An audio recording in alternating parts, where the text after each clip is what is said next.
Furnaces don't usually fail overnight. Most homeowners believe their furnace is either working or broken, but in reality, failure is almost always a slow process that builds over time. So how long do furnaces actually last? There isn't a guaranteed number. Age matters, but age alone doesn't cause failure.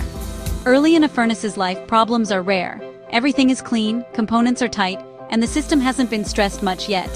As a system moves into its middle years, small issues can begin to appear. Things like wear, airflow problems, or short cycling start to matter more.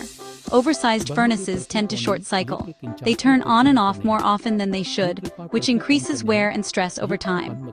And oversizing isn't about physical size, it's about capacity and how the system runs. As furnaces get older, risk slowly increases. That doesn't mean failure is guaranteed, it just means there's less margin for error. Most homeowners don't replace a furnace too early. They usually wait because the system is still working. And when they look back, they often realize the warning signs were there long before the breakdown. Age doesn't mean failure, but understanding where your furnace is in its life cycle helps you decide when to plan, instead of being forced to panic. Time to plan. Time to compare. Time to make a decision on your terms.